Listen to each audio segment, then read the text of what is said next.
Okay, it is 1 minute past or 2 minutes past the hour of 12. So good afternoon, everybody. Welcome to today's event. The question for today's event is, what does the general election result mean for urban Britain? So we're going to try and think about how the political geography of the results begins to influence and affect the economic geography of the country.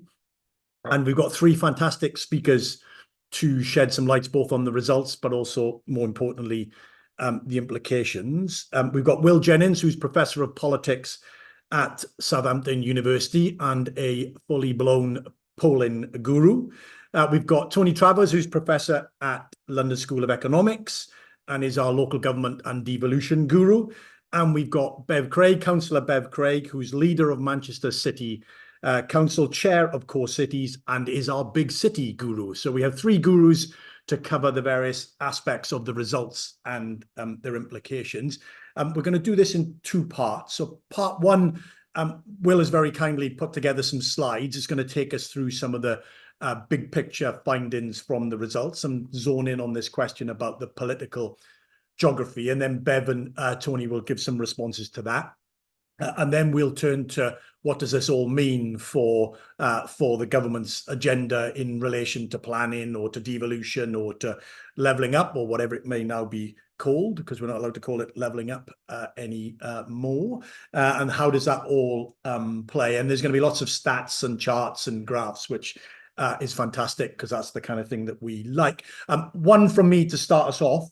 One of our favourite stats is that 9% of urban land is roughly home to about 60% of the UK's economy.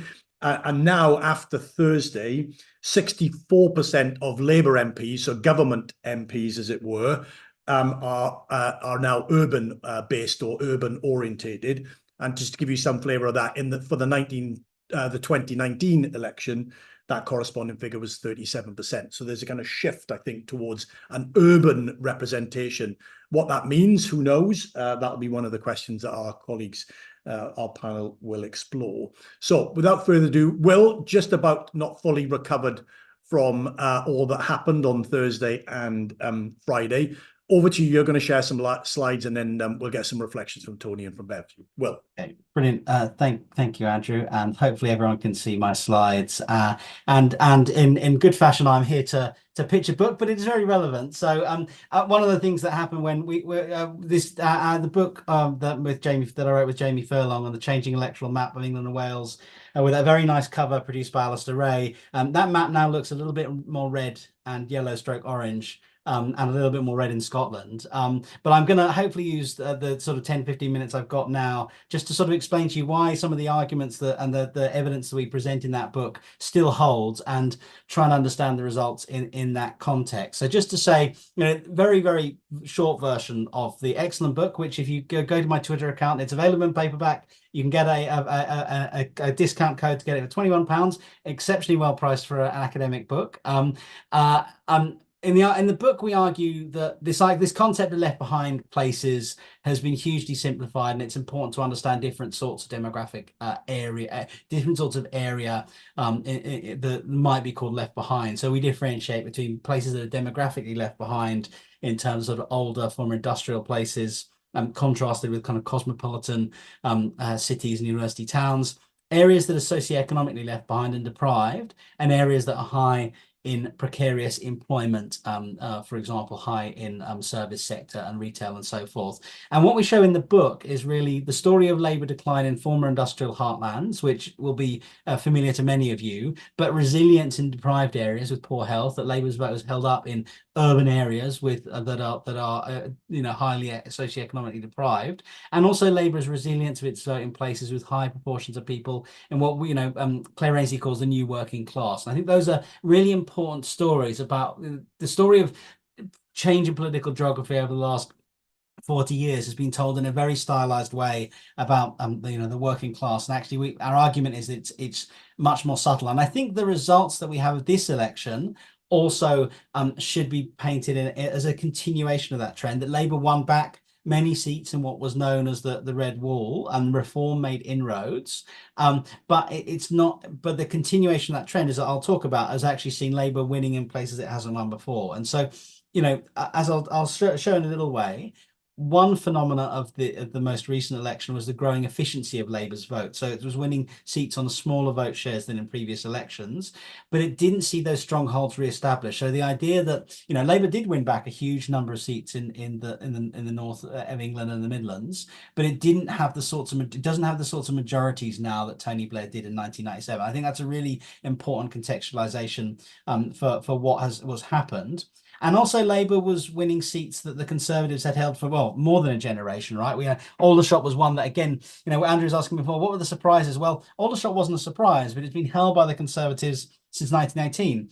Basingstoke has been held since 1924. It actually was only held by a year for the Liberals, 1923-24. You have to go back, it was a Conservative for a good 50 years. Before that, held, I think, actually by my great uncle, actually, for MP for Basingstoke in my family. Bury St Edmunds, same again. Worthing. These are seats that have been Conservative for a very, very long time that fell. I think that's a really significant continuation of what we show in the book is this continuation of this shift. And the focus that we had in 2019 and Boris Johnson, if you read the opening to the book, it's a sort of, oh, look what happened in Blythe Valley and these former industrial heartlands falling. Well, these middle class, relatively affluent towns falling to Labour is the other end of this sort of electoral ridge, or gradual realignment or de-alignment, depending on your version. And at the same time, we saw the Liberal Democrats make these similar incursions into Conservative heartlands, Chichester, Mid Sussex, places that had been Conservative for 100 years, falling to the Lib Dems. And I've heard the Lib Dems described as sort of today as knotweed or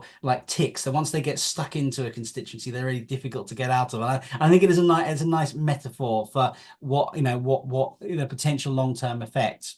And so I think, kind of the key headline before I start throwing lots of graphs at you, and Andrew, please tell me to shut up when we're going too long, is that we now have a polarized or realigned system, but it's also fragmented. And we've got really 5 parties, and you could depending on whether you go to Scotland and Wales as well, there may be more, in a 2-party electoral system. And so we've got an incredibly complex political geography and a complex party system that we're trying to grapple with. So let me just give you, I'm giving you some maps from some of the work that we did with Sky News on the night, and I'll sort of run through them, but the slides will be shared by Centre for Cities after the event. So the first is sort of looking at if you look at the sort of Conservative Labour swing, you see a sort of simplified story actually of, there was basically these red arrows in that left-hand map across the country of the swing to Labour, right? That basically, now this is driven heavily by the collapse of the Conservative vote, but there are these very interesting arrows you can see in places that you will recognise on that map, depending on how large your screen is, of urban centres, London,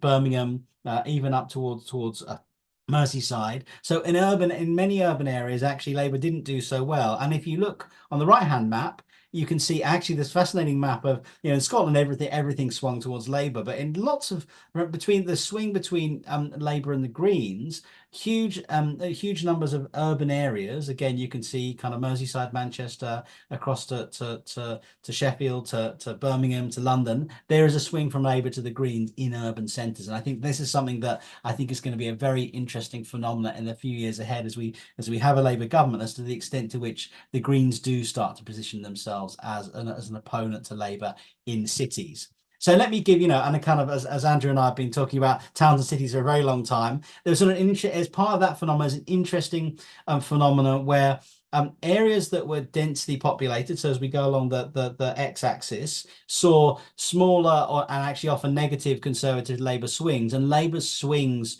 the greatest swings were in areas that have lower population density, so towns and even rural areas. So there's an interesting reassertion or a kind of growing efficiency of Labour's vote, which had for the last few elections become increasingly concentrated in highly concentrated urban areas back towards towns and rural areas. And I think it's sort of a in 2019, the arguments I was making about the election were that Labour's vote was incredibly inefficiently concentrated. There's been a huge sort of shift from that, partly driven by collapse of the Conservative support, but that is there, and that's sort of an important shift in our electoral geography. And then other important phenomenon which I'll skip through is really the proportionality of the fall in the Conservative result. And so one of the reasons why I'll show you a lot of these phenomena is that they look so pronounced is because the Conservative support fell most where its vote share was highest. And so you can see in areas here where the Conservatives had higher than 60% support in 2019, their vote fell by 30%. Whereas in areas where they started off very low, obviously you can't, if you have lower than 20% support, you can't fall 30%. But there was a very proportional pattern to the vote. And that actually, for psephologists like me, or people who study elections, that's actually quite difficult to grapple with because we're so used to the relatively uniform patterns of voting. As I said at the start, it's important to understand the election as sort of having, Tony was saying at the start, I mean, kind of a series of by-election, but there's certainly a very localized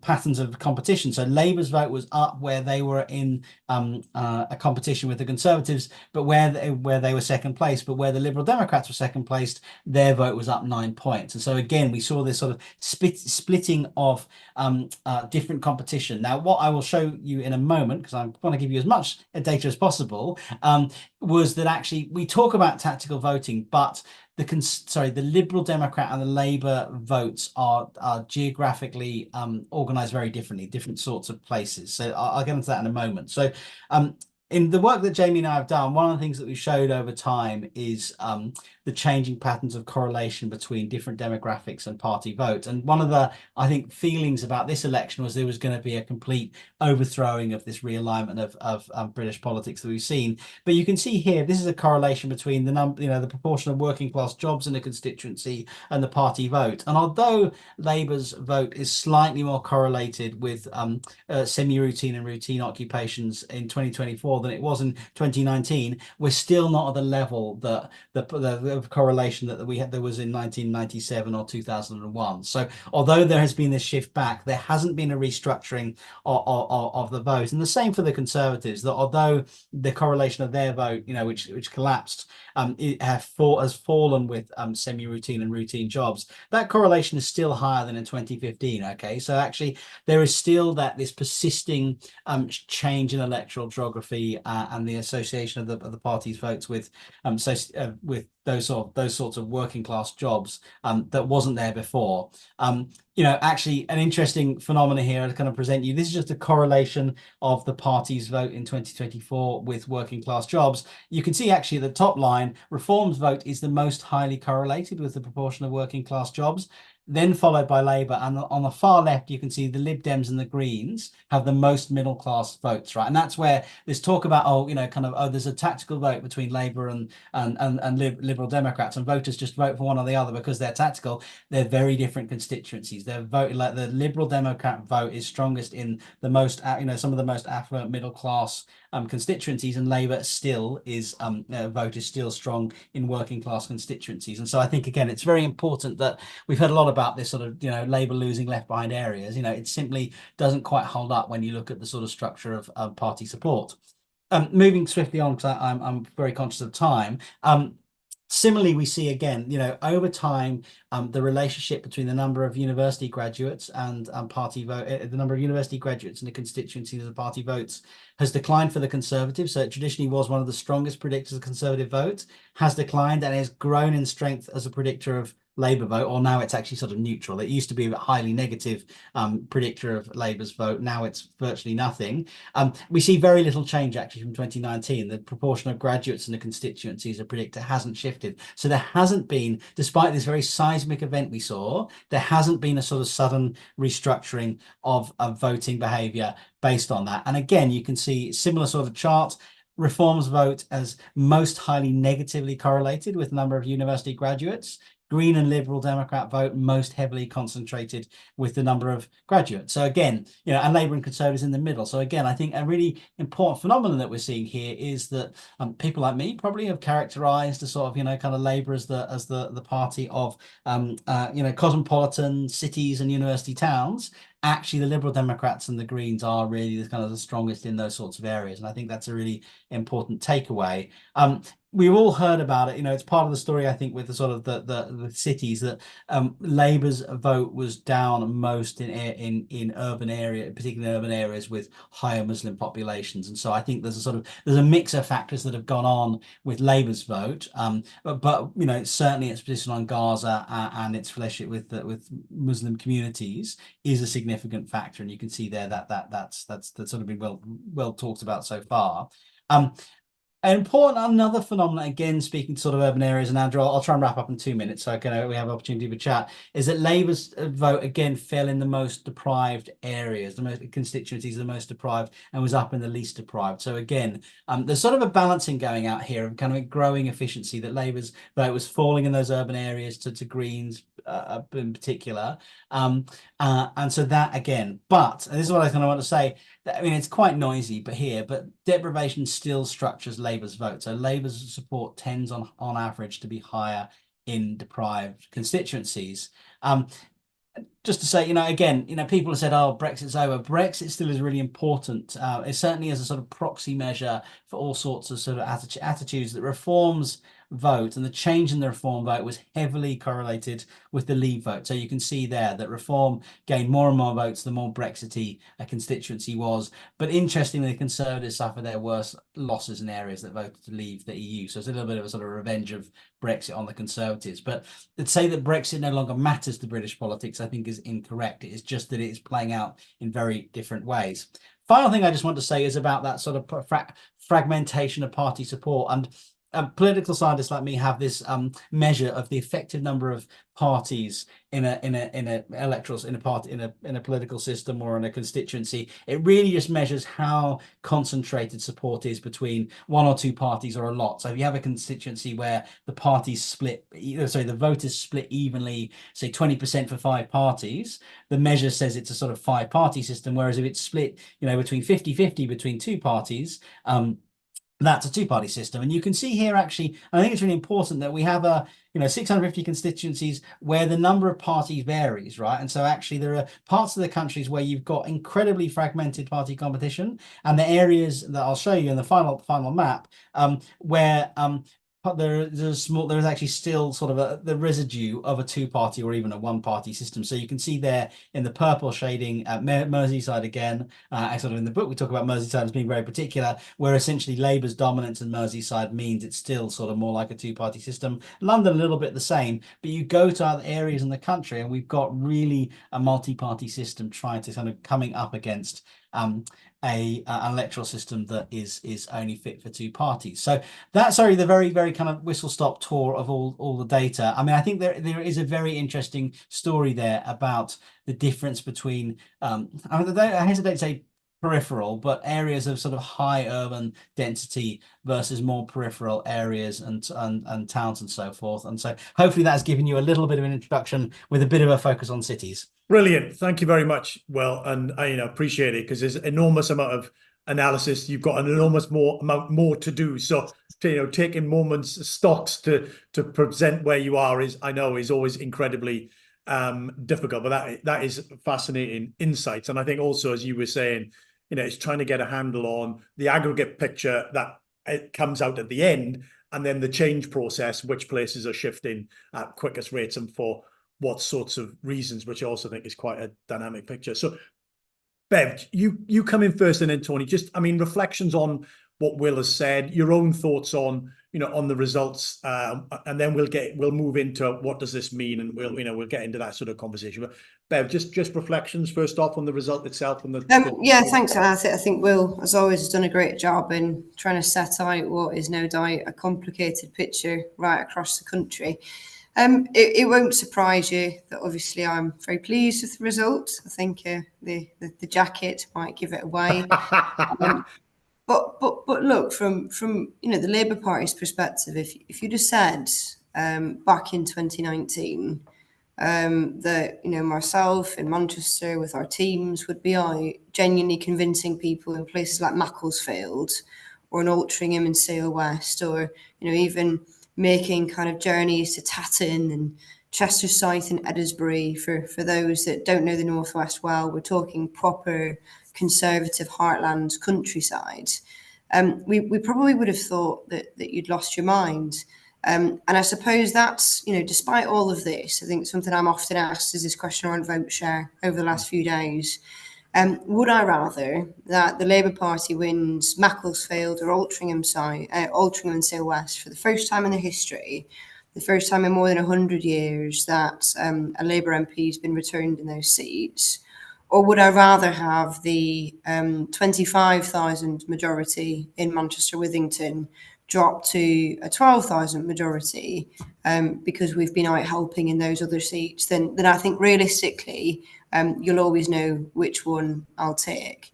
I think the picture, particularly the growth and where the splits come actually in some of those votes, particularly around reform, I think is very interesting. And I think I don't think any kind of national analysis that can properly do credit to some of the complexities that exist in different types of seats. And I think that's going to be the interesting thing over the course of the next couple of years, as the light gets shone a little bit on what it means to be anti-establishment.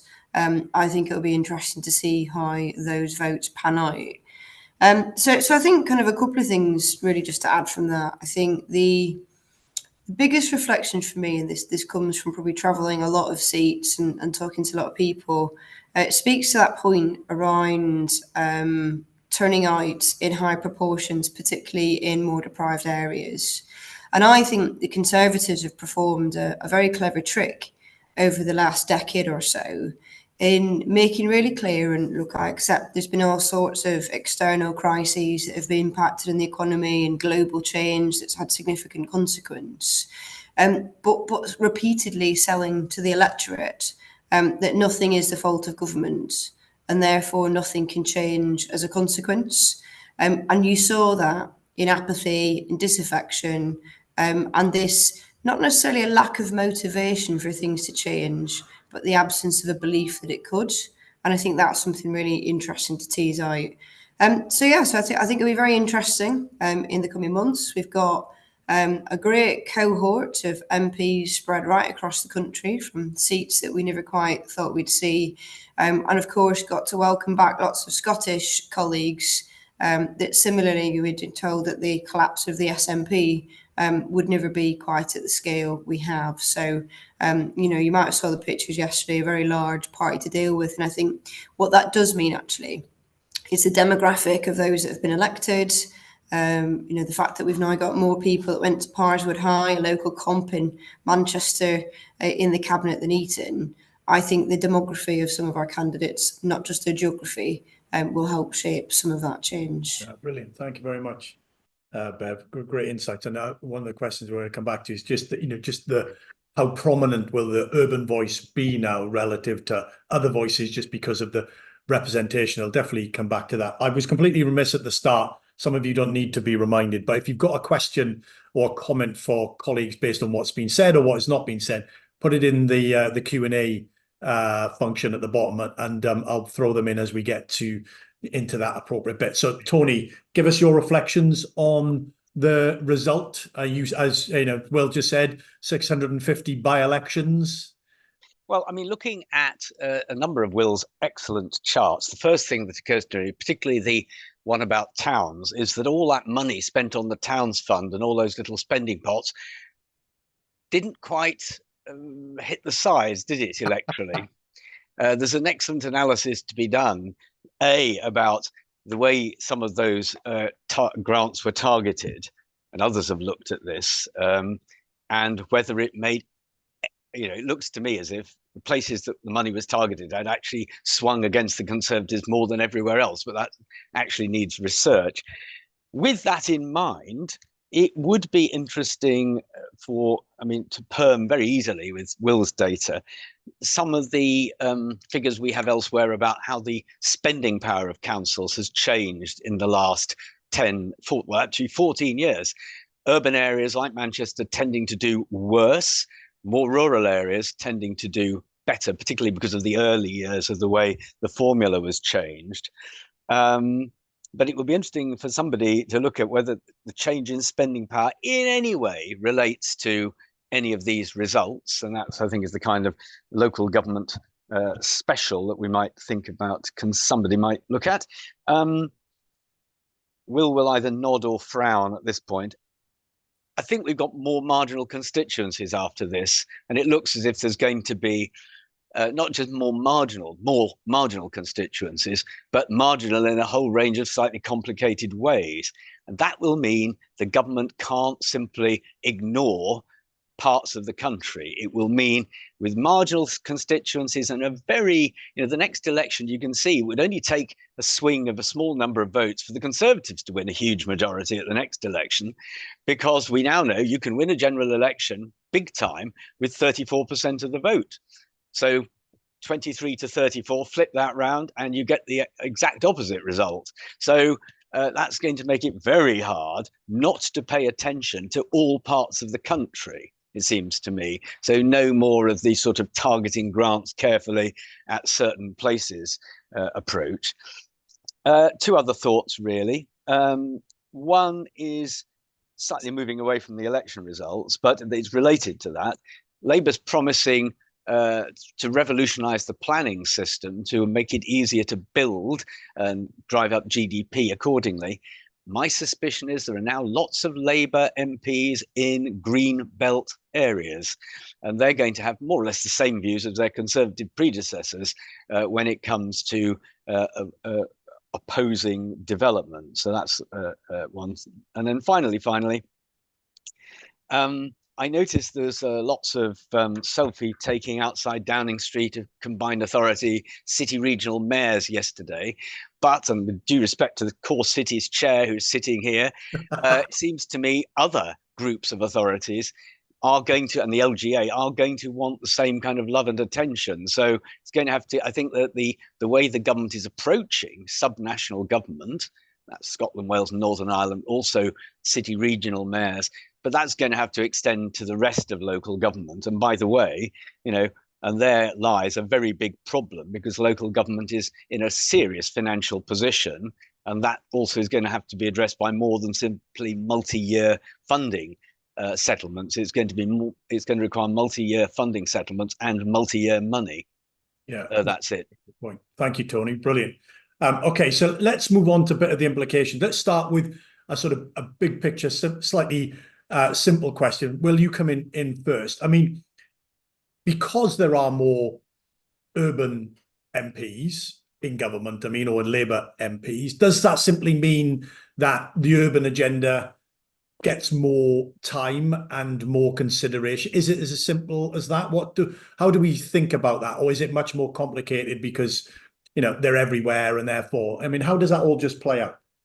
I think a lot of the comments we have from Bev and Tony so far have been sort of very illuminating, in the sense that I think, well, first of all, we've seen today with the sort of the metro mayors, right? So at one level, you would say that the dominance actually of Labour of the metro mayor offices will help cooperation between the region, regional governance and central government. Because of that, I think there'll be much less sort of strategic positioning and conflict because of that. But I think more broadly, and I think that the point's been made, I think because of the challenges faced by the country and the sort of that, and as Tony was saying, that sort of, it's not just, I think it's the combination of lots more marginal constituencies, but actually that sort of dispersion of support across lots of different sorts of urban areas, right? So again, I think, you could talk about 63%, but actually there are just, there's London, but we've got, Labour winning in towns, in different sorts of towns, right? It's sort of university towns, it's cities, it's sort of, former industrial towns, all of which face very different policy challenges.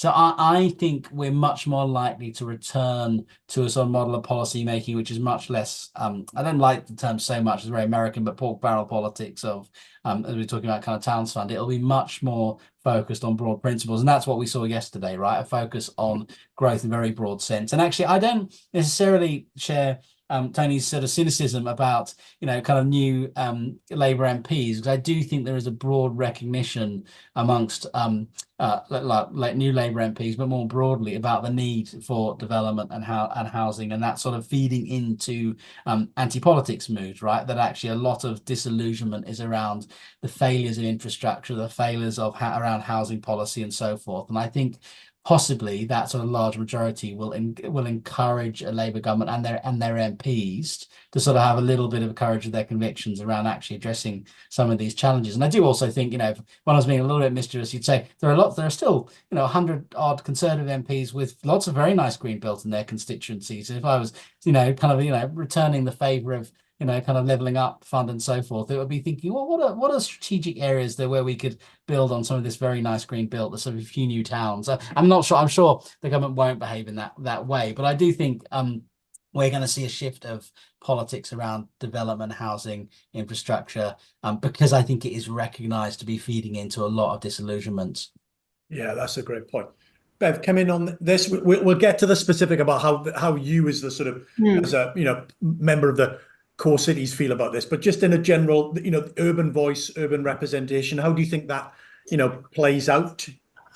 So look, I think it plays out really well, and I'll come on to that. I think one of the things that the country might find possibly quite hard to get their heads around is that they might not live in an era, at least for the next couple of years, of gimmicks and transactional politics. And I think kind of, you see some of that already in some of the things that have been coming out. I mean, for goodness sake, we've got a scientist in charge of science. It's a madness that you wouldn't have foreseen. Where will it end having experts in charge of stuff? Terrible. So I think there is something around the difference of approach that actually the media really struggle to get their head around. But I think the prevalence of urban or close to urban MPs, particularly when you're talking about things like economic growth, that I don't think you can simplify towns versus cities versus rural areas. If you're Johnny Reynolds and you're pulling together an industrial strategy, you know that Tameside feels both the countryside on one side of your boundary and inner city on the other. Yeah. And I think that's really helpful in helping us move beyond this narrative. When I was talking a lot, and I talked about Macclesfield earlier, but actually, if I'm to talk about Manchester as a core city having a great role in life sciences over the next decade, that has to be about connecting down into Alderley Edge and other globally renowned, UK industries. So I think it's the hand is strengthened. I think also, I don't think there is any division when we talk about devolution between what local authorities want and what we see through some of our mayoral combined authority. If you think about it, whilst obviously I'm the core cities chair, as the leader of Manchester City Council, I'm also the portfolio holder for economic growth right across Greater Manchester. So the landscape has changed, I think. What we will, of course, see, and in my LGA capacity, I've already been in touch with the Deputy Prime Minister and her team, is there are, to Tony's point, some very specific things that local government needs for it to fulfil its ability to deliver on its missions. But back to that economic growth point, that the statistic that always jumps out to me, if we were to close that productivity gap between Greater Manchester and London, just down to the level of Paris and Lyon, then actually that would bring an extra 13 billion GVA increase and would increase the whole country's productivity rates by 0.7%. So I think we've got some MPs that get that. And some of them are from urban backgrounds. Yeah, brilliant, fantastic. So there's a kind of interest, the broadening of the representation actually provides the opportunity to bring different interests and bring them together on common agendas rather than maybe a bit more than we have in the past. Tony, your kind of general reflection on this sort of urban representation, urban voice question? Oh, I'm absolutely sure, even though levelling up as a concept is gone, and it looks as if it'll go from the name of the department, I'm assuming, almost certainly, because I said in a podcast yesterday it would stay on, so it's bound to go. But the idea, the logic of what levelling up was trying to do, rather clunkily undertaken by all those pots of cash that we all worried about, will live on. I mean, there's no question, and Bev's just made the point, there are very powerful arguments for bringing productivity and GDP per head in areas where it's lower, nearer the UK average, or preferably towards the levels of the southeast. That's a perfectly rational policy. Interesting question now is, if it's not done with the Towns Fund and the Levelling Up Fund, what new policies might be employed? Devolution is one, sure, but and the only thing I ever say in this regard is there are two spheres of policy which it seems to me would deliver levelling up over time. It won't happen in 4 years, but it might happen in 25, and they are attention to under fives funding and attention to further education or post-school non-university education. These are areas of policy that get very little attention, or have, and they, it seemed to me, more than any, would deliver long-term benefits to areas which need to have their GDP and productivity pushed or increased. Yeah, Tony, I mean, I was going to come on to this, but as you're there, and then I'll bring Will in, because I think, Will, your politics of levelling up piece, which I continue to read on frequent basis, is going to have great analysis of where the 19 government was and what it was trying to use levelling up for, politically as well as economically. I was trying to write about this yesterday, and I also referenced the levelling up department, which then obviously is no longer. So we're all out of time within 24 hours. But Tony, I mean, call it what it want, but I suppose, and you can criticize the previous government, but it did have a levelling up strategy for the reasons that we now know. And does that mean, or will this government have something comparable? Does it need something comparable or not? They're bound to. I mean, every government since the 50s has had some kind of policy of this kind. I mean, and certainly, the contemporary version of this sort of policy begins with, the Wilson-Callaghan government of Peter Shaw, and that's where so it's, I mean, and the slightly besetting worry I have is that all governments have to have policies of this kind. I've no doubt, and actually the last Labour government had a policy with regional development agencies of pushing what was sort of called lagging regions in terms of GDP up towards those which had the highest level of GDP. So I think there'll be a policy. My slight worry is that the successive efforts of policy, all of which are noble in their own way, or have some logic in their own way, have proved curiously incapable of narrowing this gap over 30, 40, 50, 60 years. And that's the concern. So I'm sure Labour will have a policy. Yeah. The question is and devolution will be part of it, I think, but it will have to have more than devolution. There will have to be other policy besides. Yeah. Will come in on this. I mean, does the political geography, the new map, as it were, mean that some equivalent to levelling up has a political rationale, never mind, the kind of economic rationale and the policy and the impact that Tony was alluding to? But just does the new map mean that something akin to levelling up will be required? I mean, I think on one level, the sort of thinking back to Boris Johnson, sort of politics levelling up in the Towns Fund, it's sort of a symbolic of how the Conservatives lost their way right during the last government. That it started off as an agenda with great symbolic power, but and actually, funnily enough, wasn't so much focused on on sort of thinking about economic growth in macro terms. And so I think that sort of, for me, I'm not sure that Labour will want to return to that model of actually quite small pots of money for sort of little micro projects for towns, where you get towns to compete against each other. That strikes me on one level actually not necessarily most productive. And I think what we will see is a shift more to sort of more fundamental questions about sort of regional economies, right? And actually, what are the drivers? And I think that's probably for the best, because I think for the Boris Johnson government, that sort of micro funds of towns funds of 25 million pots of money here or there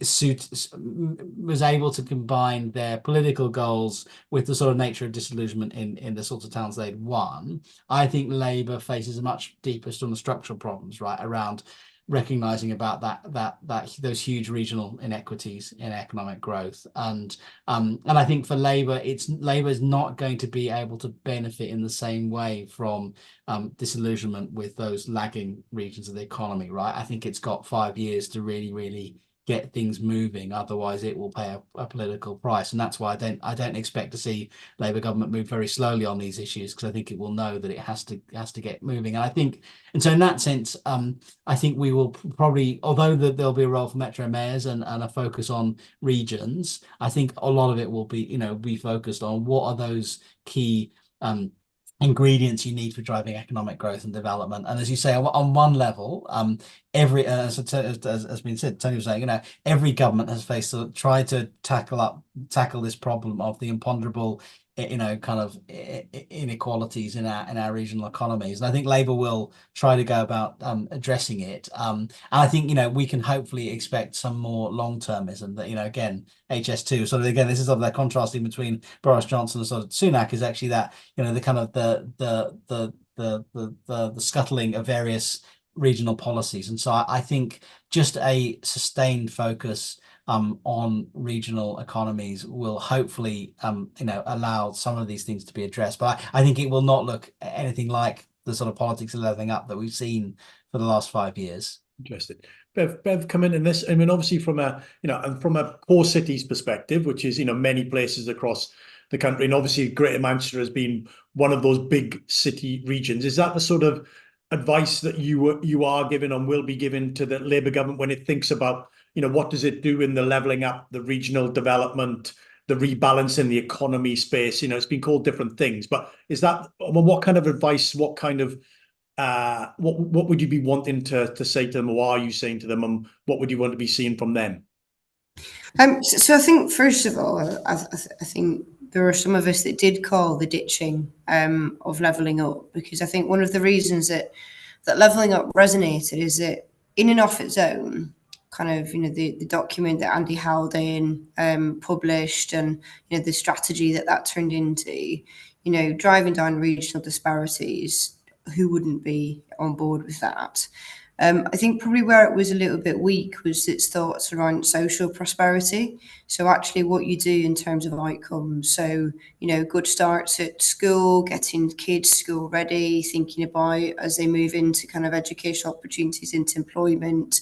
And a lot of that you're starting to see from other bits of government now. So already Bridget Phillipson's talking about an early years strategy.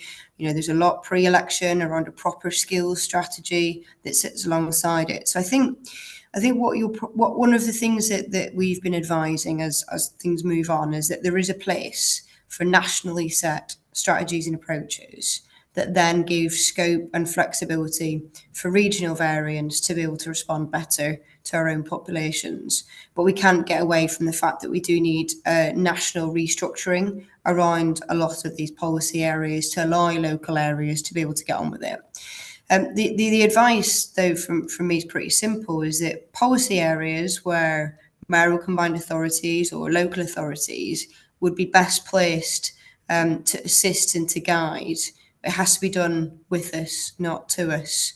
And I think that's been something, be it around the announcements from kind of the potential of youth hubs through to some of the things that we might see in the criminal justice system, actually working in partnership with local authorities strengthens that. And I suppose that the final thing I'd say is that having a serious national approach to growing the economy allows us in cities to get on with delivering that. Because actually, when I go across the world, when we lost out on a biotech company, we didn't lose out on that biotech company to Bristol or to Birmingham or even to Cambridge or Oxford. We lost out to Saxony, because Saxony had an industrial strategy that was able to target and support as companies relocated. So there will be a need for a national framework on many policy areas. But we are well equipped locally to be able to deliver them, is the simple message. That's a great point. Well, just on all the polling and the focus group work and all the rest of it that you've done, and then looking at the results, I mean, how prominent was the last government promised us X? They said something would be done in our place, not just that, in general, the economy would be better and we would also benefit as a result of that, but something would happen in our patch. And either it did happen, but not to the scale, to go to Tony's point, or it didn't happen for whatever reason. They weren't selected, or they were selected, but the money never arrived. The tangibility of change at the local level versus the macro situation getting better and me benefiting. How prominent should we even think about that in terms of influencing election outcomes? Should politicians be thinking about that?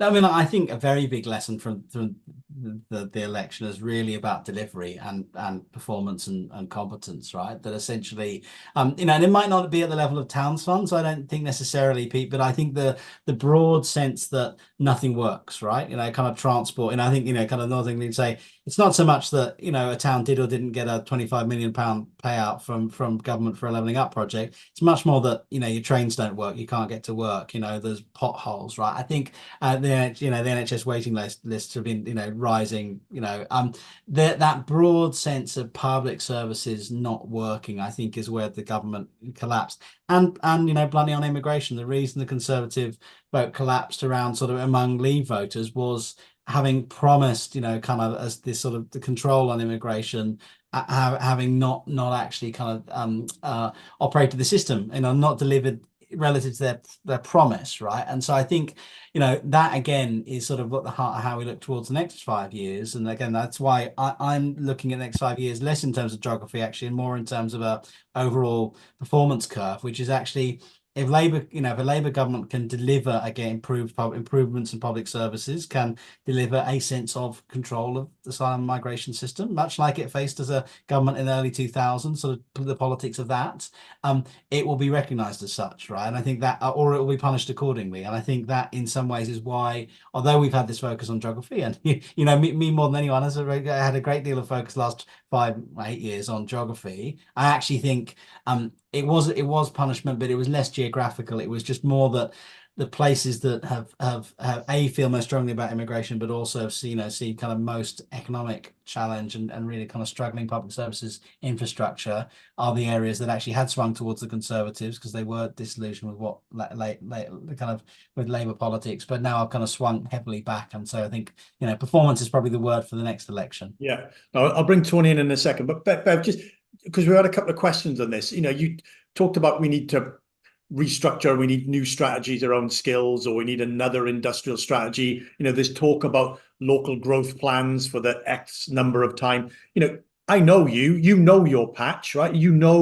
What needs to happen in Manchester. You know what needs to happen in Greater Manchester. You don't need to write another plan to do it. How do we find the balance between, national strategies that inevitably take a time to be done, but Will's point, performance needs to be yesterday, not tomorrow, and what needs to be done already. I mean, how do we manage that? How's the interaction gonna work rather than waiting another 2 years for the next? So look, Manchester and Greater Manchester, our economic plan has been broadly the same for the last 15 years. Exactly. We have a little fiddle around with the font, might change a little bit of language, and then send it to the government of the day for the latest policy pronouncement. But behind that is probably something a little bit more serious. Areas that have got a long-term economic plan, that know their strengths, that know, genuinely when they want to talk about innovative ecosystems, actually know what they're talking about and aren't just politicians using buzzwords that they've picked up, that actually a national industrial strategy should be complementing the strengths, the plans that are already in place. When I talk about local growth plans and I talk about a national approach, I don't for a second think that anticipates that we would have to rewrite something. It's a national government that takes on board the work we're already doing and thinks, how do you amplify and how do you complement that? The other side of that, and it's more prevalent outside of core cities, that we do hear though, is that, the run up to the local election, almost 2/3 of local authorities had out of date local plans. Mm-hmm. So we have to be real in that space, and we have to recognise that for the places that already have a plan, that they're getting on with delivering, we'll probably need less help and less intervention than places that might need some assistance in helping them form where their economic strength sits. So yeah, I'd be incredibly disappointed if I had to go away and rewrite Manchester's economic strategy because somebody nationally had come up with a new plan. The point that we are making is that we have a plan. How can national government amplify and assist us in continuing with our growth? And I suppose the point there, Bev, is whilst, additional support may be given to other areas that are, very crudely further behind in terms of having the plans in place, you don't want a situation where Greater Manchester is made to wait until other people catch up, right? I mean, that's also not a position that we want to get into.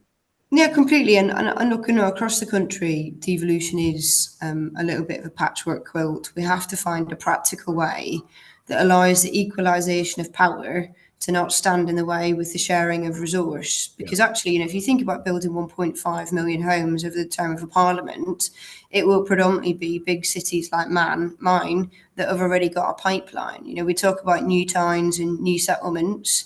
I'm building 3 new towns within the context of a city that's delivering just around about 30,000 homes kind of over their lifespan. So I think it's recognising there will be some places that are ready to just get on, either with some reform nationally, with kind of changing how we think about infrastructure spend, but also the rules that get in the way sometimes, whilst other places might need some help pulling together their plans. Tony, come in on this, because I mean, this is the sort of one of those issues, which is, we want, governments of different persuasions want lots, things everywhere the same, but then obviously we've got places that are, for a variety of reasons, are further advanced in some of their capacity or have, bigger economies, which means that, more housing can be accommodated in them. And there's always that sort of tension between that. We've seen that in devolution, right? I mean, sort of Labour saying they want to fill in the missing 50%. Some of us saying focus on the existing 50%, at least don't do the missing 50% while and hold the existing 50% constant. I mean, just an ongoing sort of tension. Your thoughts on that? Well, it is, and the fact is that Greater Manchester, and some of the other combined authority areas are way in advance. I mean, there are, as you've just implied, there are places that have no devolution at all. So we've got and there's several different models, even amongst the ones that have got various forms of devolution, very British.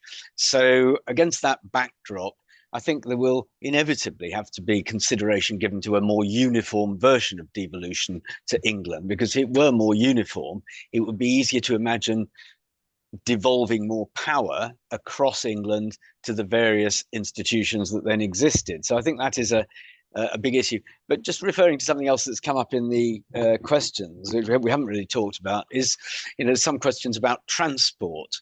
And it seems to me that urban transport remain, to put it kindly, work in progress. The extent to which the previous government, I should say, forked money into High Speed 2, which now only goes from just outside London to nearly the middle of Birmingham, an extraordinary place to have ended up. So real thought's going to have to be given to giving all the cities in England, Wales and Scotland as well, no doubt, much improved public transport systems. Because otherwise, some of them will be left with, Lyon was mentioned by Bev earlier, public transport systems that most cities in Europe would just shake their heads sadly to look at. Yeah, I agree. It's very bad. I agree. We've got about 5 minutes left, and so let's finish on a very big issue. Give us the politics first. Well, on both Bev and Tony talked a little bit about the state of local government funding, particularly, and the dire state of it. How do we think about this now from a politics and political geography point of view? Again, does that mean that it's given more weight in a Labour government because of representation, and lots of bigger the urban authorities, which have been clobbered the hardest over the last decade or so, are at more risk of going underwater, as it were? How does this play? Give me the politics first, and then get Bev to come in. Well, I think Labour will be, obviously there's a huge number of local authorities where the finances are looking really bleak, right? And the Labour government will have a certain window where, and kind of a political scientist will talk about sort of honeymoon effects, right? Or sort of, talk about costs of governing. So there'll be a period where the Labour government is able, often quite reasonably, to sort of to throw the blame for policy problems at its predecessor and say, this is a problem that was stored up under the previous government. And now that'll be true, I think, with local government finance for a while, but it will stop at some point, in the eyes of voters, being something that Labour can kind of blame the Conservatives for. And so I think it is going to be a structural challenge, and obviously that's in some ways why we can focus on the local, but the state of the national books, I think, kind of using that metaphor, the state of national finances will matter. I think a Labour government will not be less likely to sort of play divide and rule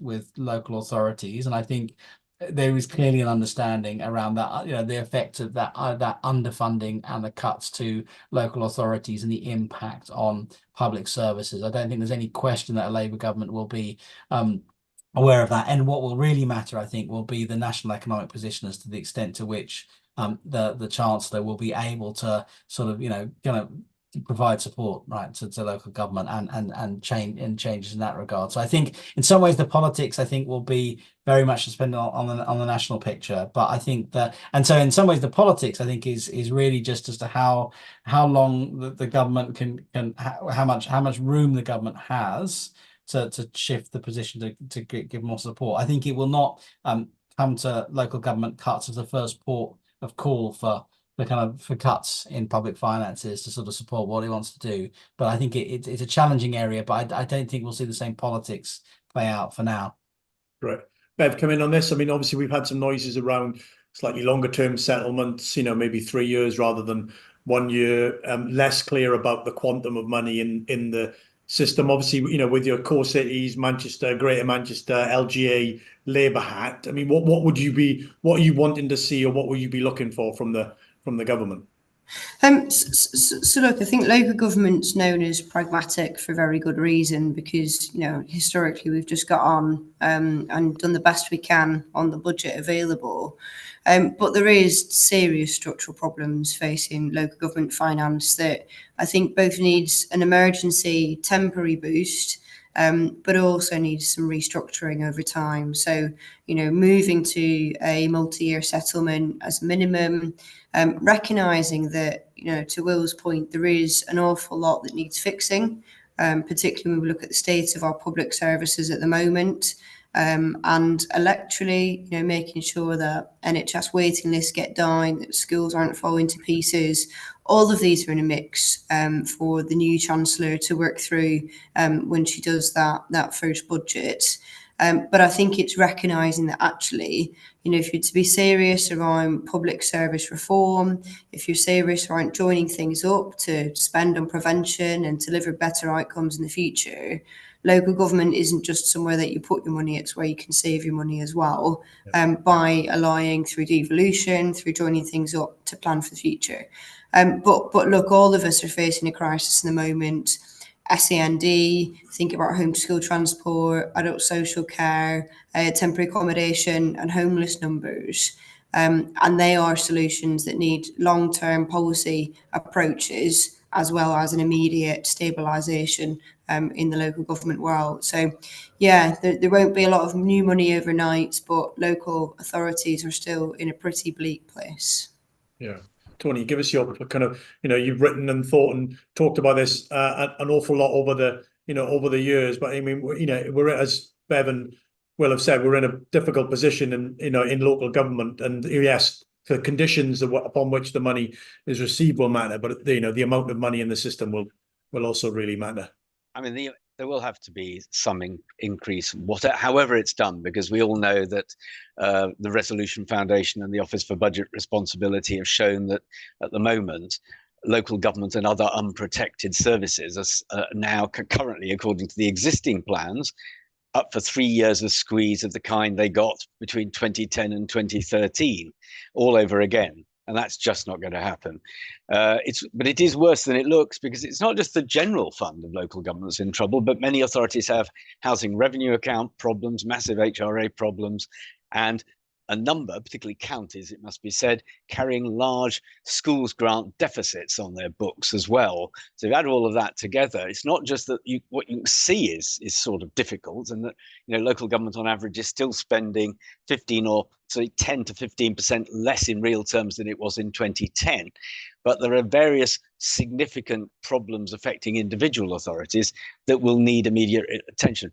My guess is, another thing, by the way, some version of the audit commission will be invented so that the government has a sense of what's going on and that audits are being undertaken. But that's for another event. Very good, very good. Yeah, some things never quite go away. They hibernate for a while and then return under a different. Yeah. Thank you. It's 1 o'clock. We need to finish, but we could go on forever on this, and it's just a start. Massive thanks to Will, as I said, for giving us, where you are with your analysis. We look forward to loads more, and to you, Bev, and to Tony for sharing your thoughts. There'll be lots more policy work undoubtedly to be done over the next weeks and months. But for now, take care and stay safe. Thank you very much for being. Thanks, everyone. Event. Bye Take all. care, everyone. Bye. Bye.